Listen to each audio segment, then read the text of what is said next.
Assalamualaikum and good morning everyone. Now I will introduce myself. Myself is KAMIL bin ZAMAN and I'm from class AM2384J. So without wasting everyone's time, I will introduce to you all about main topic of Malaysian National Environmental Policy. So Malaysian main environmental policy is the national policy on the environment. So let me repeat it back. The national policy on the environment, in short form Malay language called as DASN, known as Dasar Alam Sekitar Negara. So based on the slide, I will use the DASN short form word. So DASN prioritize environmental conservation, recognizing its fundamental role in the well-being of the people. Also, DASN support the integration of environmental conservation into the core of the national development process.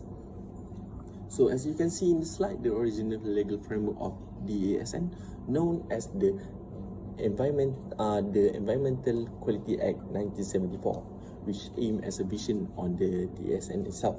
And this act has been fortified by amendment following to 2017 and the next amendment in 2012. And now the Environmental Quality Act of 2012 amendment has been improved and used until now in DASN. So this framework of DASN outlining the regulation and empowering enforcement mechanism to safeguard the environment. Also, the recent introduction of the National Industry Environmental, Social and Governance Framework in October 2023, known as IESG in short form. This further strengthen Malaysian commitment to environmental responsibility. But still, despite framework effort, problem keep a cure to new challenges. Thus, the next following slide will delve into more of the policy problem. Now let's talk about the policy problem.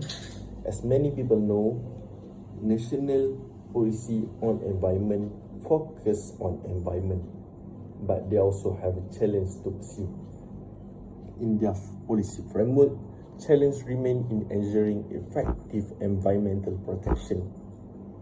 So the first issue that I highlights lies on the challenge in enforcement measure for pollution control. Its concern has been raised regarding the frequency of inspection conducted by the enforcement agency.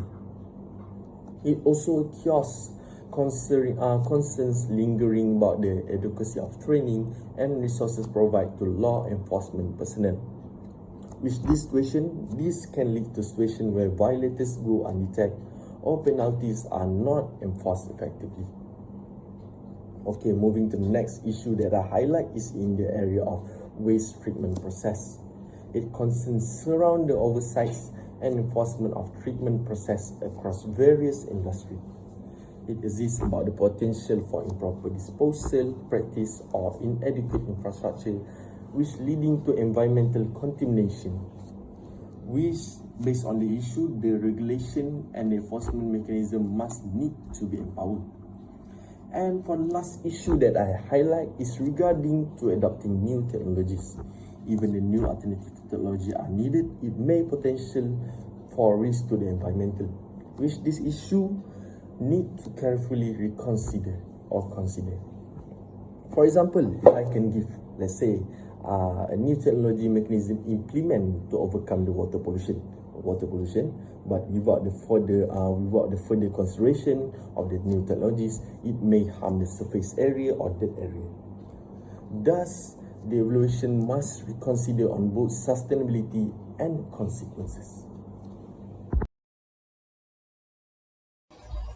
Assalamualaikum and hello. My name is AUNIE NAZLI, and for this part, I'll be sharing with you the objective of the National Environmental Policy that the government has set to achieve in their framework. But first, let me tell you what exactly is objective. Objective is something that you establish as it may serve as a guide to assist you in achieving goals. It can be said that it's the same for the policy in making. The government must realize and emphasize their objective regarding the policy that they want to implement. It is important because it helps the public to understand and know what the policy is trying to aim. Without further ado, Let's start with the first objective of the National Environmental Policy, which is a clean, healthy, and secure environment for the present and future generations. As we all know, cleanliness and hygiene are extremely essential for us humans, even for other living things, animals, plants. It led everything to a healthy and sustainable ecosystem. This objective is about the preservation of our air, soil, and water to ensure that the ecosystem will be far away from harm and pollutants. Without the interference of toxicity from chemicals and other factors such as deforestation, open burning, and more, Malaysia's biodiversity can be healthily maintained. For example, after the implementation of National Environmental Policy, the government have committed to apply this policy in the education system. Events like Earth Day in school was made to spread awareness and promoted greenery solutions. Besides, enforcing laws and regulations is also part of the objective of the policy. Next objective, we have the active engagement or participation from the society in the conservation of the country's uniqueness, diverse culture, and natural heritage. What does it mean? Okay, it means that the Malaysian government desired positive behavior from the public to participate together in the effort of preserving our country's pride and natural heritage. We also, here in Malaysia, we have a beautiful natural heritage such as Mount Kinabalu and Gunung Bulu National Park, all the way to river, landscape, and more. Um, for this policy to be implemented, the cooperation of all levels of society is needed. Not only the government, in order to keep our environment free from damage and lost time. Now, for the last objective of the National Environmental Policy is sustainable lifestyle and patterns of consumption and production. The objectives strive for the way of living without having to degrade the environment. We know that Malaysia has abundance of mineral resources such as bauxite, iron ore, tin, copper, and gold. Malaysia's economy also depends on the primary production such as rubber and palm oil, petroleum and natural gas. The consumption and production of these resources are inevitable, but the policy existed to look at different ways of improving and boosting the sustainability of our environment. There are a lot of approaches that can be found in the National Environmental Policy which may reduce the environmental damage in Malaysia. And that will be discussed in the next part by my group member. Thank you. The first strategies are by education and awareness.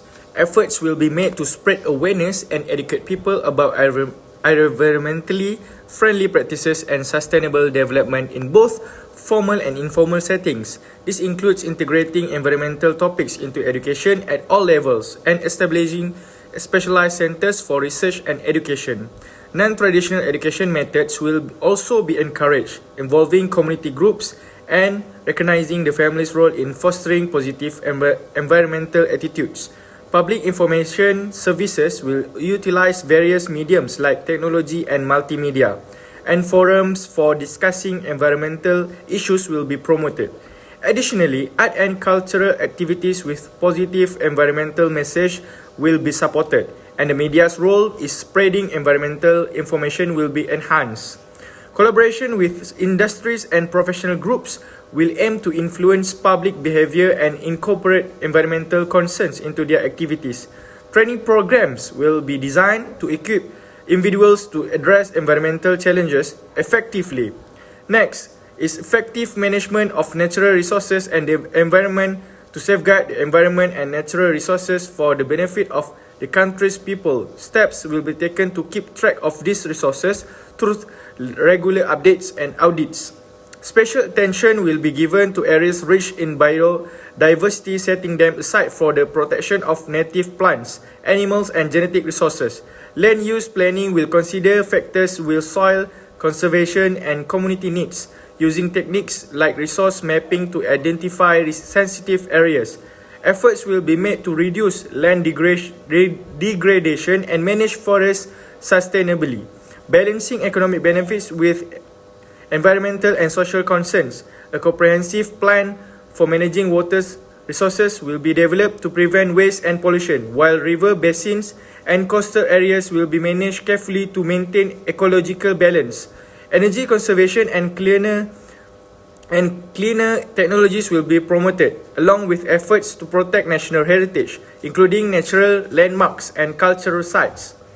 Last but not least, prevention and control of pollution and environmental degradation. Efforts will be made to reduce pollution and other harmful effects on the environment caused by development activities. This includes expanding monitoring and auditing systems to keep track of environmental quality and encourage industries to adopt policies that minimize their environmental impact. Measures like controlling emission at the source and promoting cleaner production technologies will be encouraged, along with self-regulation by industries, especially larger firms capable of adopting clean technologies.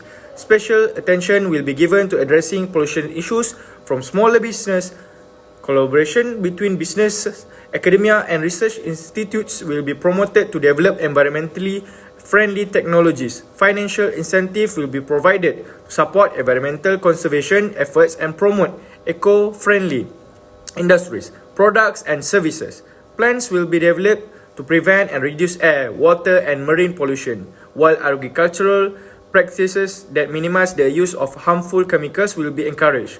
Investment will be made in efficient and less polluting mass transportation system, along with the development of integrated environmental infrastructure and the rehabilitation of polluted areas. Stronger management system will be put in place for hazardous chemicals and toxic waste, emphasizing safe handling and disposal. Public awareness of industrial risks and environmental protection will be increased, and priority will be given to technology transfer and research projects to innovate solutions for waste management and pollution control. Thank you, AIMAN. My name is JAUHARATud, DINI, and I will continue the presentation. Malaysia, like many nations, has recognized the critical importance of environmental conservation and sustainable development. The nation has carried out a number of programs and policies throughout the years to address environmental issues such as pollution, deforestation, and biodiversity loss. We will examine the advantages and disadvantages of Malaysian national environmental policy in this case study, providing insight into how well it works to achieve environmental sustainability and strike a balance between conservation efforts and economic growth. The National Environmental Policy emphasizes on awareness and education as its primary strength to encourage environmental stewardship and sustainable behavior among the general population. The NEP places a strong emphasis on environmental education, public awareness, and capacity building. Through emphasizing education, we can increase public knowledge and rally support for environmental conservation initiative. Through using focused education initiative, public involvement and capacity building program, the NEP seeks to foster an attitude of environmental gradation and motivate sustainable practices that foster the enduring well-being and durability of nature environment. For example, Management and Science University, which also known as MSU, within its Faculty of Health and Life Sciences, offers a bachelor program in environmental health, concentrating on environmental issues. The second strength is that it offers a true framework for addressing environmental issues in Malaysia, encompassing a range of topics like pollution prevention, resource management, and climate change prevention. It creates a recommendation for waste management and disposal in addition to rules and standards to regulate emission from automobiles, factories, and other sources. This guarantees that Malaysia can address pollution of the water, air, and soil in a comprehensive manner. For instance, to lower greenhouse gas emission, the NEP has pushed the development of model landfill with methane capture system and the establishment of waste separation program in Kuala Lumpur, the capital city of nation. This program lessens the amount of methane, a strong greenhouse gas released into the atmosphere, which help to mitigate climate change in addition to improving the city's waste management practices. The first weakness of national environmental policy is enforcement challenges. Notwithstanding the existence of strong rules and regulation, Malaysia encountered difficulty in enforcing environmental laws due to insufficient resource, capability limitation, and regulatory gaps. This may result in problems with compliance and ongoing damage to the environment. Enforcement effort may be delayed or inconsistent because of industrial lobbying, political meddling, and legal challenges. Furthermore, old or insufficient legislation may leave holes in the regulatory framework by failing to meet new environmental concerns or technology development.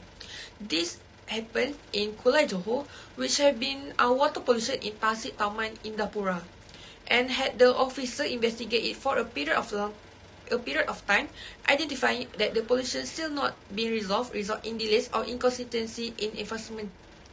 The second weakness is that the low level of public involvement. There may not be much real public participation in environmental decision-making processes, despite the NEP's emphasis on the involvement of all parties involved. Real involvement and inclusive decision-making may be restricted by uneven power relation among those involved, a lack of transparency, and restricted access to information. Inequalities in power between the involved parties may impede sincere involvement and inclusive decision-making. Compared to affected communities, some groups such as government organizations, business representatives, or well-known individuals may have greater influence and decision-making ability. Certain voices and viewpoints may be neglected as a result of the unequal power distribution, which would restrict the inclusiveness of environmental decision-making process. For example, the construction of a new industrial facility in a rural area may be approved without meaningful consultation with the residents, who will be directly impacted by increased pollution or changes to their livelihood. Despite the national environmental policy calls for public involvement, the decision-making process may lack transparency, and affected communities may not have been educated access to information or opportunities to express their concern. Hi, I'm ARINA NAQIYAH, and I'm here to talk about some important recommendations. In Malaysia, we have many environmental laws, but they need to be updated. Currently, there are gaps in enforcement, and the penalties for breaking these laws are too low. So the first solution that can be suggested is to review and update these laws to make sure they are stronger. This means increasing penalties for everyone, including companies and individuals. Despite efforts by the government to punish polluters and encourage green technology, environmental problems are still rising and, sadly, sometimes leading to deaths. For instance, the Malaysia Parliament passed a law in 2022 increasing penalties for water pollution and illegal waste disposal to as high as 10 million ringgit. But even this might not be enough. We need stricter penalties to protect our environment effectively. Next, let's talk about the strengthening and enforcement. We need to give our environmental agencies, it's actually for the government, better tools and resources to make sure that the laws are being followed. This means improving how we monitor and catch those breaking the rules. We can upgrade our monitoring systems using advanced technology like satellites, drones, and sensors. For instance, drones, also known as UAVs or unmanned aerial vehicle, are really helpful for gathering data and keeping an eye on things. By using these tools, the government can better detect illegal activities like deforestation and protect our environment more effectively, safe for any danger. Let's talk about the people who enforce our laws. It's crucial that they have the right attitude and knowledge to do their job well and prevent corruption. Environmental inspectors, for example, they need to understand both environmental and economic issues. They should clearly define their roles and make sure they have the skills to handle new challenges like auditing and managing environmental plans. By giving them continuous training, we can help them to do their job better. With more knowledge and skills, they'll be better at catching those who break environmental laws, which can deter others from doing the same. And also, training helps different authorities work together better, leading to a stronger response to environmental crimes. In short, investing in training or for law enforcement can make a big difference. by protecting our environment and enforcing our laws effectively. Finally, let's talk about involving the public in enforcing environmental laws. It is important to be open and accountable for every actions. That means regularly sharing information about enforcement actions and the results of legal proceedings with everyone. The public should have access to environmental data and enforcement records so they can hold us accountable or the government accountable and trust that we're doing our job properly. This transparency is crucial because people expect honesty from their government and it helps prevent corruption and misuse of the taxpayer money. Hi, I'm back. So that is all regarding the introduction, policy problem, objective, evaluation on strength and weaknesses, and also the recommendation. So in conclusion, as you can see, Malaysian national environmental policies show a strong dedication to protecting the environment and also to promoting sustainability to various initiatives, which include focusing on education, awareness, resources management, pollution control, and public involvement. So to address the challenges of the policies, Malaysia should update its environmental laws, impose stricter penalties for violation, and enhance enforcement capability using advanced technologies and also better training for enforcement officers. By following that improvement, Malaysia can improve environmental governance and create a healthier and more sustainable future for people. So that is all from our group on the topic of Malaysian national environmental policies. I would like to say thanks for watching and we will now end our slide session. Thank you.